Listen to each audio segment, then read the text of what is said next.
Good. So I see Jason's returned. But I can't see him ever. Where's he gone? Oh, there you are, right down there with the authority figures. Aha. Okay, very good. All right. Okay, so we're in the third class next Tuesday. Do you know what's happening next Tuesday, Felipe? I'm asking you. Midterm is going to arrive. Just what you've been waiting for. What? Christy says? Yes. Just to remind you that it's worth reading Durkheim. Yeah, right. Okay, very good. So, read. Look, Durkheim is the sort of central figure like Marx was last semester, so you have to really master and mistress him. Okay, so that's the readings for next time. Sienna, you're here with me. Very good. Can you read it for us? Page 31 to 67. I thought it'd be good to read. 31 to 67. Yes. Easy stuff and fascinating. Continue. What is a crime? What is the function of punishment? Don't you want to know these things? What is a crime? What is the function of punishment? Go on. What form does punishment take? Yeah. And MS, that is what is MS? Anybody know what MS is? Very good. Very good. Mechanical solidarity and the state. Okay. Are there any questions? If you're not attending sections, you'll be dropped from this delicious course. And you'll have to start all over again. Any questions? Yes. Yeah, I'm going to give you an extra few hours, so it's due on the Tuesday. You Claudette? Yes, I am aware. GSIs have told me. So you get 24 hours more. Isn't that terrific, Mari? Yes. Yes, good. You're full of the right answers today. All right. Anything else? Any other questions? Good. All right. Okay. Summary. Ah, yes, Durkheim. I forgot we were talking about Durkheim. Durkheim and Dreyfus. Did anybody check out what Dreyfus had done to make him treasonable? Anybody? Yes, Alex. Espionage. He was actually very good. He was actually accused of giving military secrets away to the Germans. Yes, very good. Yes. And was subsequently found not guilty. And then there became actually enormous demonstration, a public outcry led by a very famous novelist of France, Émile Zola. And this was one of the few moments in Durkheim's career that he became quite actively political in internal domestic politics. For the most part, he was a professor and stuck to his professorial activities. And brilliant they were, as I will try and demonstrate to you this week and next. He really put sociology on the map as a science. He was very committed to the idea of sociology, not as an art form, not as a humanity, but as a science, a social science. But if it is to be a science, he said it has to have specific types of facts that it must examine. And the facts that he said sociology studies are moral facts. Facts that are, rules that are of an obligatory character on all of us. And of course, the Ten Commandments would be an example of such a set of moral rules that are obligatory on all of us. And what he said is that different societies have different moral orders, different sets of moral rules that we follow. In this society, we generally follow the rule of thou shalt not kill. But in other societies, like for example the Elon Go, studied by anthropologists Renato Rosaldo, they did indeed engage in what is called headhunting. And under certain conditions, men, usually men, always men, would go and seek out and kill others. Perhaps for vengeful reasons, perhaps as part of some bravado, some show, sometimes in the belief that it will prevent sickness, and sometimes to impress a potential bride. Yeah. So, some societies really do have a different moral order than our own. But what about our own society when it comes to the question of murder? Thou shalt not kill. Is that indeed a moral rule incumbent on all of us in this society? The United States of America? The land of Obama? Jason? Well, with the exception of the state, for most average citizens, it's just like the only excusable crime is when it's self-defense. Except for the state.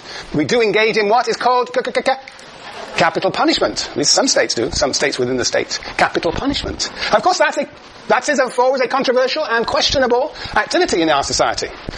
And has fluctuated. The attitudes towards capital punishment has fluctuated indeed over decades. Yes, Sienna? What about in war? That's not always in self-defense. In war. Yeah, it's not always in self-defense. In fact, we have all sorts of examples. Well, torture. Well, we don't know how many people have been killed through torture, do we? But yes. There's always some good excuse for it, isn't there? Yeah, anyway, my point is that morality is a tricky stuff. Definitely what Durkheim is going to claim is that different societies do have indeed different moral orders, not different moral rules. But actually what we will discover, perhaps in the criticism of Durkheim, is that any given society there is always some tension and conflict over what the moral rules actually are. But Durkheim is going to assume that there is a singular, the first approximation is that there is a singular moral order. A singular moral order. And he's going to say that in fact when there's an ambiguity, we have a society that is what? Diseased. Sick society. Yeah. Okay. Anyway, that's a bit of a digression. The point I only want to make is that for Durkheim, different societies have different moral orders. And what we do, says Durkheim, is we're going to have to discover the essence of the moral order of the society in which we live, the essence of that moral order, what he will define the moral health of society, what it should be like, and then that will enable him to identify the sickness of society. And if we then can diagnose that sickness, we can cure that sickness. We become the medics of society, we sociologists. That is Durkheim's project. To define what is a healthy society, to diagnose sickness, and then to treat that sickness. So he had a very medical imagination of sociology. Okay. That's the big picture. Now, along the way, of course, he has to criticize others. He spends a lot of time criticizing others, as many social scientists spend a lot of time doing, yes. And, of course, I think he's criticizing Marx. He's probably criticizing some other characters like his predecessor, a fellow called Auguste Comte, and somebody we're going to come across later on next week, a fellow called Spencer, an English sociologist. And he criticizes all of them, and including Marx, I think, because they're not scientific, because they don't pay attention to the facts, because, in fact, he claims they are speculative philosophers who don't examine the world empirically. So he says that Marx is not a true scientist because he doesn't examine the facts carefully enough, on the one hand, and on the other hand, Marx invokes an arbitrary moral order. The moral order of what? Of communism. So that, what Durkheim says, you've got to look at society and you've got to induce the character of the moral order from examining empirically. You look at the United States society and you look at what is the true moral order. What he says to Marx, he says that you just like a philosopher and you just invoke this arbitrary idea of communism. And that is not how we should study moral orders empirically. That is to say, Marx is a philosopher and not a sociologist. So, Durkheim is saying, we have to examine things empirically, and we have to avoid imposing arbitrary moral postulates on society. We have to induce the moral order from society. Well, we will see if Durkheim does this. If Durkheim follows his own precepts, whether he is scientific and follows the facts, and we will also have to see whether he in fact also invokes or does not invoke arbitrary moral postulates. Okay, Lars? So, bear that in mind as we go through this. Good. Now, that was what he said in the preface, the first preface, I believe. Anyway, the preface I told you to read. We talked about last time. And now, finally, what we didn't really spend a lot of time on, but I'm not going to spend a lot of time on, it's pretty simple. Chapter 1. Oh no, it's not chapter 1. It's the introduction to Durkheim, where he raises the question of the book. The question of the book is what? Is the division of labour a moral fact? Is it something that we are obligated to follow? Or obligated to oppose? Or is it morally neutral? That's the question of this book. Is the division of labour a moral rule? And then he goes on and says, there are all these controversies. Some people say we should be specialists, and other people say that we should be dilettantes and generalists. There's a big dispute. Everybody has a position on this. But nobody is like, I am going to be a scientist. I am going to examine this question scientifically and come to a conclusion about whether division of labour is something we should support or something we should oppose. He's going to explore this question scientifically. Yes. And how's he going to do that? Well, he says on page 6. Are your books here now? Have you found your second-hand copies? Yes, let's see these books. Oh, don't be so worn out. It's the beginning of the semester. Yes, let's see these books. They need to be out. What's the point of having them in the bag? This is an expensive book. How much does it cost? Sonny. I got mine cheap. How much did you pay for it, Sonny? Don't remember. You don't remember? Cheaper than the school. How much? $25. And you're reading it for about 3 weeks. That's $1 a day. You've got to bring it. Anybody get it for cheaper than $25? Well, go. What's the cheapest? What did you get it for, Erica? 11. Anything cheaper than 11? Yes. $8. Annie. 6. Going. For free.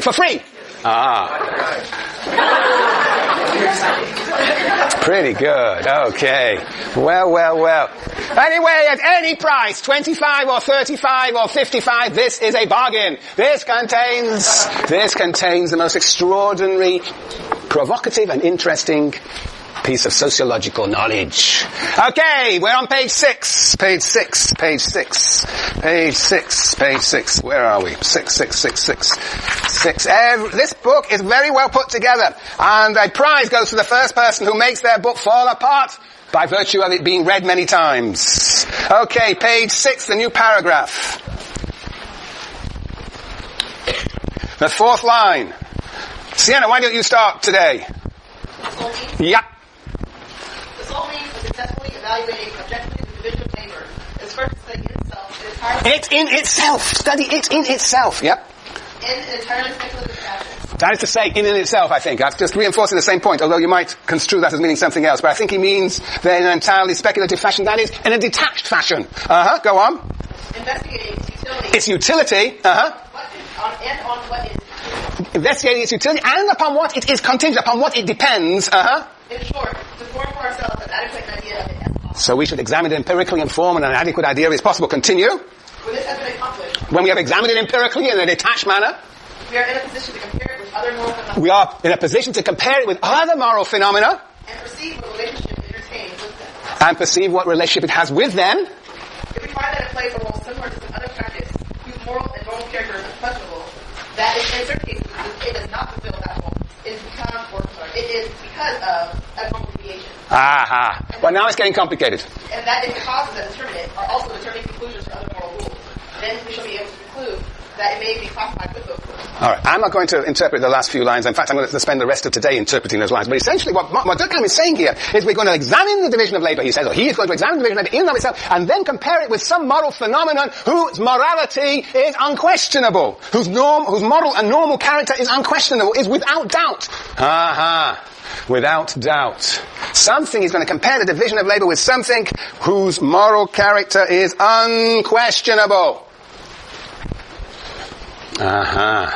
And what is that? Well, we'll get to that in a minute. That is the linchpin, the heart of this book. What is it for Durkheim that is whose character is morally unquestionable, unqualified good, always good? Well, I'll keep you in suspense. Anybody any idea? Jesus. That's not a very sociological concept.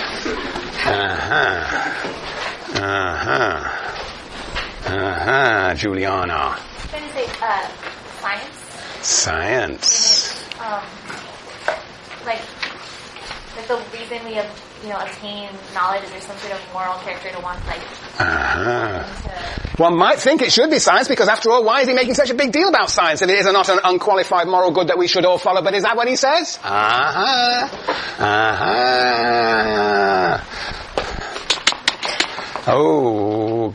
It's not Kelly, is it? No, what's your name? Yep.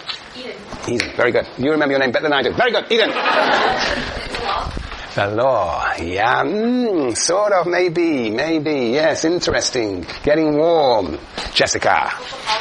Social solidarity. Aaron. He says because the division of labor engenders order, harmony, and social solidarity, it is moral. So you're agreeing with Jessica? You're agreeing with Jessica? No? It's the source of solidarity. What's the source of solidarity? Division of labor. Yeah, but I'm asking you a question. What is it for Durkheim that is unequivocally good? Jessica? It's a social solidarity. That's great, Jessica. Stick to your guns. It's a holy moral phenomenon. A holy moral phenomenon. Holy underlined, yes. What page is that? 24. Yes. Okay, very good, Jessica. That is the key, the kernel, the crux. You were not quite answering the question I was asking. It's just simple. You had it. Basically, we're going to see Well, we'll see. Durkheim thinks that solidarity is unequivocally good, and we'll give you some